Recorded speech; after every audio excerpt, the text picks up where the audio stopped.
Vamos a hacer una suerte de recorrido de los distintos pronunciamientos de organismos internacionales sobre lo que acontece en Nicaragua, que fueron dejando mal parados a los gobiernos de la región, que están actuando como cómplices del régimen de Daniel Ortega, que están intentando encubrir los atropellos de Daniel Ortega contra la dirigencia opositora.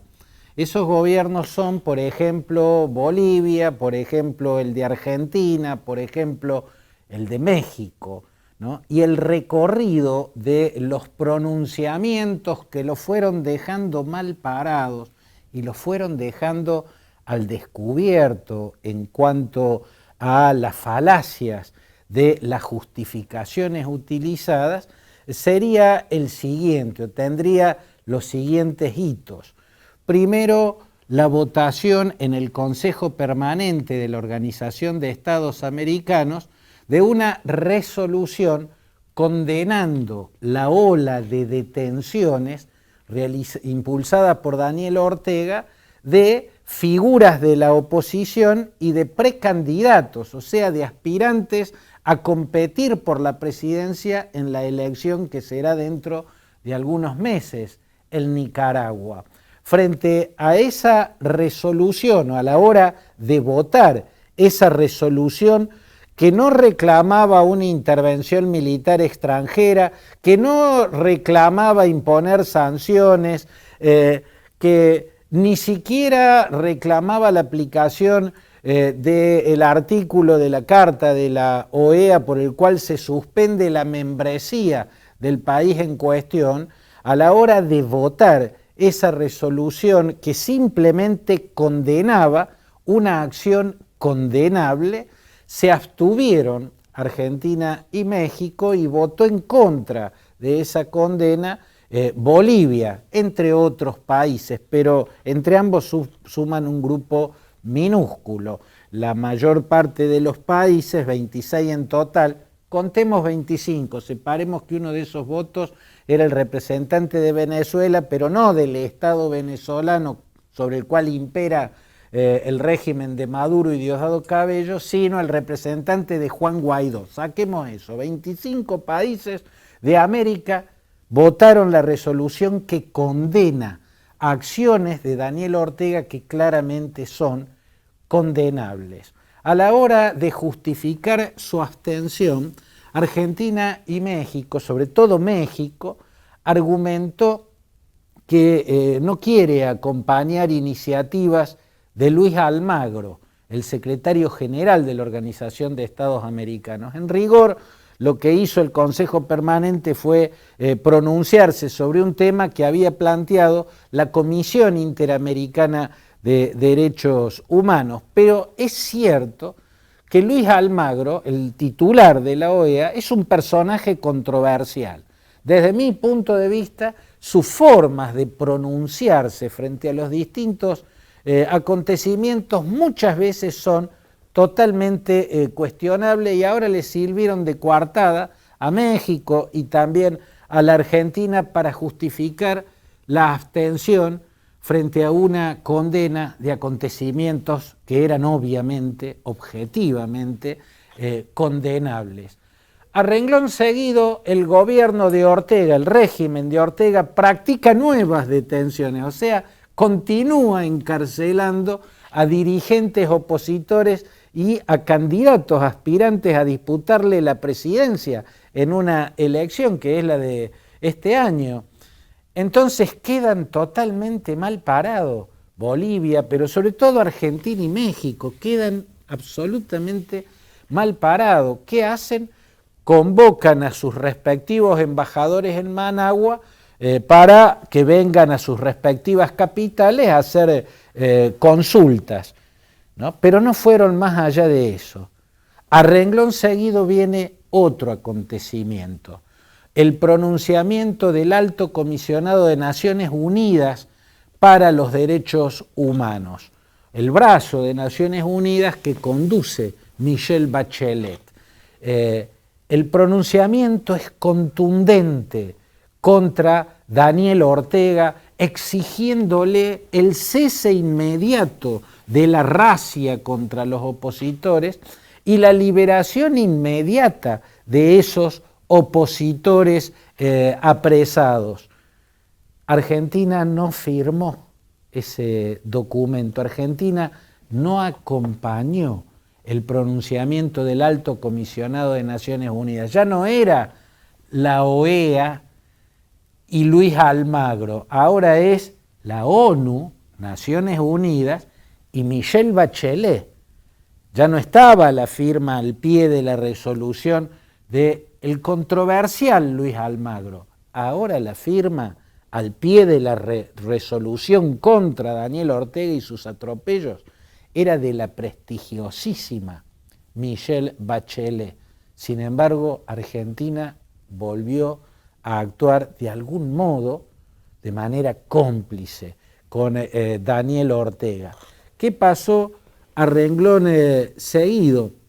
A renglón seguido se pronunció la Corte Interamericana de Derechos Humanos con un documento de inusual firmeza exigiendo la inmediata liberación de los candidatos que han sido apresados en condiciones absolutamente ilegales.